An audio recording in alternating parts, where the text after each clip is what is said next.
Honestly, it was brutal. What if the one thing that I invented that actually made some money, I've just got rid of, and now I don't come up with anything? Hello and welcome back to Indie Bites, the podcast where I bring you stories from fellow indie hackers in 15 minutes or less. Today we have Andy Cloke, who is the founder of Data Fetcher, a platform for running API requests in Airtable, which is currently doing around 3k MRR. Andy has started many projects in the past. His most recent one, Influence Grid, was sold for 55k back in mid-2020, having only started it 7 months before. Throughout this episode, we talk about his framework for finding trending ideas, building the product and being successful with marketing as a developer. We also talk about the process of selling your project and how to make that go smoothly. As Andy knows well, listening to user feedback can help understand the pain points of your users and have them continue to love your product, which is why I'm grateful for a product like Upvote to exist, who are kindly supporting this episode of Indie Bites. Upvote is a user feedback tool that makes it easy for you to listen to feedback from your users and prioritize what to build next. Upvote's feedback board show you all of your user feedback in one place. Then you can close that feedback loop by setting up your changelog and product roadmap, allowing your users to be actively involved in building new features and love your product even more.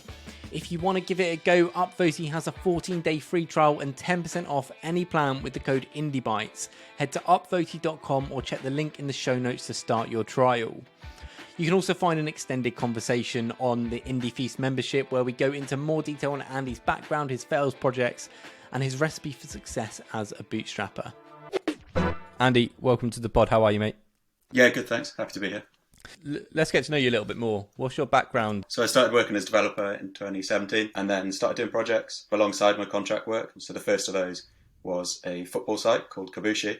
It was like a quiz site similar to Sporkle. Our basic idea was build a better Sporkle and figure out money and marketing later on. People did like it, people used it, but people didn't come back to it. So the way that we marketed it was essentially spamming subreddits. So it was, once you get banned from all the subreddits, the marketing plan's over. Yeah, it died, but definitely learned like a lot about marketing from doing it, and also just like back-end development, like getting an app kind of. Did you earn any money from it? No. So we did put ads on. We put these horrible banner ads that took up most of the like UI, but no one clicked on them, and yeah, we didn't make any money. Well, it's good that you were starting projects to learn development and to use that as sort of a platform for yourself. Moving on to Influence Grid, which you started in November of 2019. What made you start it? What was Influence Grid? Influence Grid is essentially a directory of TikTok influencers. So this was like late 2019, obviously COVID and lockdown, and TikTok suddenly becoming like a household thing. So I came to it because I was looking for a new project, and I was looking on the website called Exploding Topics. Yeah, trends that were taken off. And there was one called Nano Influencers, which is people with 1 to 10,000 followers. And through doing that kind of research and learning a bit more about these influencers, I saw this other trend of TikTok and the fact that was like another like exploding thing. And I thought, I wonder if you could kind of make a product around that, some way to like help marketing agencies find and work with these influencers. There didn't seem to be any existing tools. There was loads of stuff for Instagram because Instagram had a really friendly API for quite a few years. There was loads of stuff for like other social platforms, but there's nothing for TikTok. So I thought this looks like there's a gap in the market that seems like a sort of valid problem. And so then spent like a month basically working out how to scrape TikTok. Spent a couple of weeks like building a front end over the database. I had 2 phones literally set up in my bedroom playing TikTok all day. My brother christened them Tick and Talk, and they literally had this like app that was just, it was literally just scrolling through because it's like an endless infinite feed. So they were just like playing TikTok all day. So, and started basically offering like different price plans based on like how many influencers you want to access, and grew the kind of MRR slowly over like the next 6 months. And when you launched in December, how did you get the first few customers for it? So the first thing I did was cold outreach. So I emailed a bunch of people that had been writing like those articles that I originally found that was saying like TikTok was blowing up. It's the future of influencer marketing. So I just went on Rocket Reach, where you can put in like their LinkedIn URL, get their email, and just emailed and said, I enjoyed your article about this. I've just launched a tool in this space. Would love your feedback. So it was very casual. I didn't say, I want you to write an article about it. And the first person that I emailed, he's got a massive blog called Social Media Today. He wrote like a dedicated article that was really complimentary about the tool. So I thought this could be really easy. I just need to do cold outreach, but no one else replied. So he was literally like the only person of that outreach that replied. But like to get a customer like a week after launching was like really good validation. How quickly was it growing in terms of users and MRR? It was growing at about $500 a month, pretty consistently. But there was a variety of different kind of marketing channels that led to that growth. So the next thing I did was Product Hunt, and a couple of people came through there. But the intersection with like the Product Hunt audience is pretty tiny. The next one was basically LinkedIn outreach. A lot of influencers in their bios will put their email or the email of their agency that represents them. And if you look at the domain of that email and go to the website, it would be like these really niche influencer marketing agencies. They're basically like talent agencies. Mm-hmm. So basically all those companies I could extract from the database of influencers that I had, go to LinkedIn, find the companies, send a connection request to their CEO, or depending on how big they were, I'd target like the right person and say, I've built this tool. Do you want to check it out? It's going to help you find more people like X, the person that you represent. And that was insane for the first bit. So it was like 5% paid conversion rate. That got me like another like $1,000 or something in MRR. It was working really nicely, but there was obviously a limit to how many agencies there are. And once I'd sent a request to all of them, it stopped working. And after that, it moved on to SEO.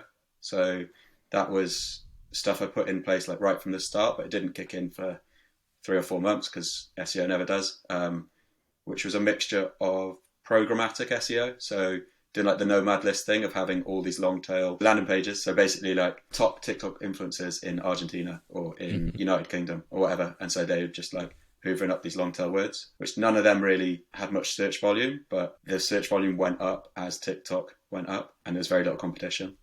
So eventually by the time I sold it, it was getting like 1,000 organic visitors a day and like a couple of those would convert.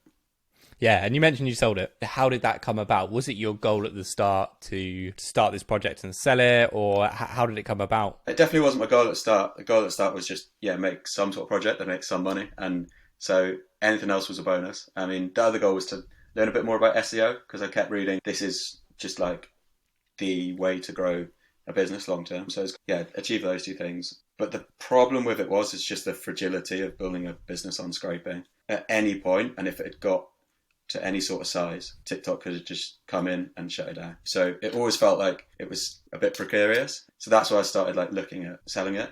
And how did you come across finding a buyer for it? Because you've got platforms like Flipper and MicroAcquire. Did you go through one of those? Yeah, so I looked at those platforms. The problem with Flipper is I think they want, however much they take in the end, I think it's 10 or 20%. If you sell it outside of their platform, during the time that you're talking to them and listing with them, they still want 10%.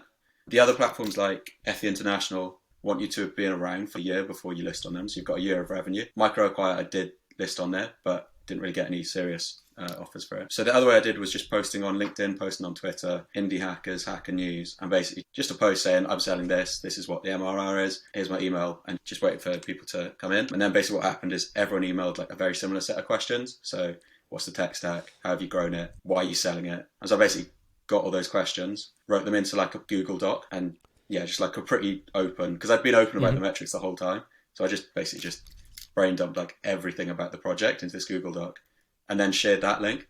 And what was nice about that is with Google Docs, obviously you can see who else is looking at the same time. So that created, I think, a bit of sort of almost like competition or something where everyone could see that like the anonymous badger was competing with them for, to make an offer.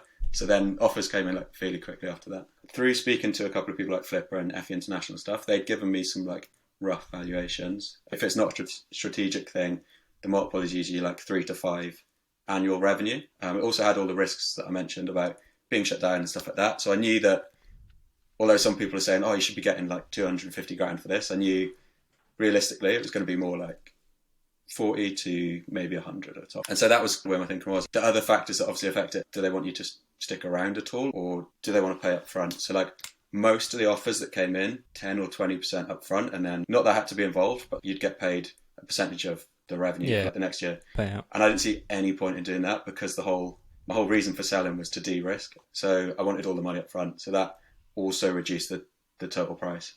Did you go through a broker or did they just reach out from one of those LinkedIn posts? No, I think it was Twitter or LinkedIn. So it was bought by an American company that had a similar tool for Instagram. When it came to the actual money, I wasn't sure, do we need to use like an escrow service who also take a couple of percent? I think normally that would be the way you do it. they were quite happy just to transfer the money into my bank account. So you sold it for $55,000. It's not a life-changing amount of money, nor is it really a good yearly salary for a developer. But you do get it up front. You do get the money into your bank account. How did you feel after getting the money and sort of looking and going, yeah, that's kind of nice? And did you buy yourself anything nice? So it was the middle of lockdown, so I bought like a really big delivery order. But it was really exciting. In some ways, it was just really nice validation that, because I think you do make sacrifices, like as an indie hacker, basically just like working on the weekends a lot. And a lot of that is unrewarded, and you're not sure if you should keep going or whether you should just like, I don't know, see your mates more or do like more like normal stuff. So in some ways, it was just like, oh, actually, it was worth doing all this work outside of normal work. I think other than that, I basically thought this buys me a bit more time. So if I want to take like the next 6 to 12 months off and try other projects, I've earned the right to do that now. So after the intense sale process, you bought yourself a big delivery order. What did you wake up and do the next day / next few weeks? What did you move on to afterwards? Yeah, so I took a few days off and then started looking for like the next idea. So basically went back to the same process, looking at exploding topics, looking at, there's a newsletter called Software Ideas by Kevin Conti that's quite good. So looking at some of his stuff, looking at Tyler Tringas's micro SaaS ebook, which has got a whole chapter on finding an idea. This idea of a meat grinder where you're basically finding reasons not to do an idea. And I spent about 2 months doing this. Honestly, it was brutal because it was really stressful just looking at like, having done something once, it almost put a bit more pressure on of like, I need to find something new. I need to find something that makes money the last thing did. And what if, because like it is really hard to get that first sale. And so my thought process sometimes was like, what if the one thing that I invented that actually made some money, I've just got rid of, and now I don't come up with anything. And it was really tough, actually. Why did you land on what you're working on now with Data Fetcher? So the way I came to it, it was 2020 that there was that newsletter craze, and I kind of looked at maybe I could launch like a newsletter, and one of the ones I tried was like an IPOs newsletter, and I organised the data for it in Airtable and wanted a way to pull in IPO data into Airtable. And so that's where I first encountered the pain point that Data Fetcher solves. So then like a month or two later, I was looking at Product Hunt and I came across this product called API Connector, which is like the Google Sheets version of Data Fetcher. And I thought maybe I could build this for Airtable because I'd come into that problem a little while before. So I basically started development on it after that. This is actually the second recording we've done for the show, because since our first recording a few short months ago, Andy has grown Data Fetcher from $800 MRR, I'm worried about churn problems, to over 2,750 MRR and scaling. So Andy, a meteoric rise. What have you been doing over the past few months to grow Data Fetcher? So yeah, it's gone up really quickly, much quicker than I anticipated, to be honest, which I can't explain all of. Some of it is just, I think, good luck and being nice and early to a market like Airtable that's just growing. But I think some of the stuff I have been doing is content marketing. And basically the kind of high level plan is pick an API that people can use Data Fetcher with, like Stripe, Shopify, Eventbrite, and then I'll make a YouTube video showing a kind of common use case. So how to import your Stripe customers to Airtable. And then I'll write like a blog post to go with it, like a written tutorial that people can follow along with and copy stuff from. And Andy, you do a pretty good job at spotting these opportunities, building a product and growing it. You did it with Influence Grid, and now you're doing it with Data Fetcher, and you're doing like a good job. A lot of people would love to be at that MRR number. Is there any trick to it? I don't know about a trick. I definitely have a framework that I've followed for both of the projects that have made some money. And that one is quite simply find a platform that's growing massively. Look at kind of similar platforms that are a bit older and a bit more mature. So for TikTok, it was Instagram. For Airtable, it was Google Sheets. I think the hard thing then is still obviously executing and like getting the timing, but also just not picking still something that has a good business model. So for example, with Influence Grid, like there wasn't really any expansion revenue. Like people didn't really upgrade very much because there wasn't a good usage metric of like something that people did more of that made them want to pay more. But with Data Fetcher, there has been. And so the number of API requests is actually a really nice metric that drives expansion revenue, which kind of mitigates against churn. How did you stay focused on Data Fetcher when things weren't growing as fast as you wanted it to? It may have been sticking around that 400. I remember seeing you at about 400 thinking, I don't know how well this is going to work. And then at 800, you were having some of the churn issues.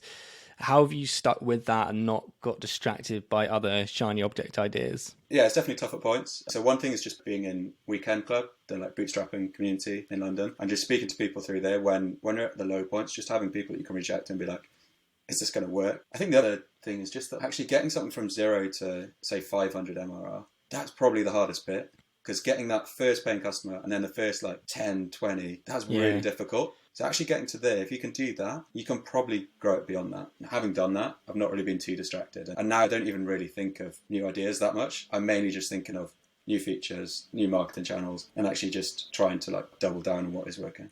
Good man. And another milestone in going all in any SaaS project or any bootstrappers project is getting the .com domain. And you recently took data fetcher from datafetcher.io to datafetcher.com. What made it the right moment to buy that .com domain, Andy, and how much did you spend on it? It was about $4,500, so 4,500 US. And there was always the danger of, one, someone might buy this once I become a recognized brand and then try and charge me 20 grand for it. So I was always I should do this, but I should get to a point where things are working. I think when I got to 2K MRR, I was like, it's time to do it. There's also the SEO factor as well. So just being able to get that .com a little bit earlier means when other people or when I'm linking to the domain, it's got the actual correct domain as well. So although you can do 301 redirects, it's still just nicer just to have the links coming back to the .com. Is that the most you spent on a domain? By far, yeah. I end every episode on 3 recommendations: a book, an indie hacker people should follow, and a podcast they should listen to. I've listened to your podcast enough to know this was coming. So the book would be Blue Ocean Strategy. So it's a business book basically about not fighting over the same market, but trying to invent and create a new market. The podcast would be Startup to Last, which is by 2 guys called Rick and Tyler. And then the indie hacker would be John Youngfook, who's got Bannerbit. He's just really good at sharing everything in public. Well, Andy, thank you so much for joining us. Thanks a lot. It's been a pleasure. Thank you so much for listening to this episode of Indie Bites. I hope you found Andy's story interesting. As always, links and references throughout the episode will be in the show notes. And again, if you want a longer, extended 1 hour plus version of this conversation, that'll be in the Indie Feast membership. The link, of course, will be in the show notes.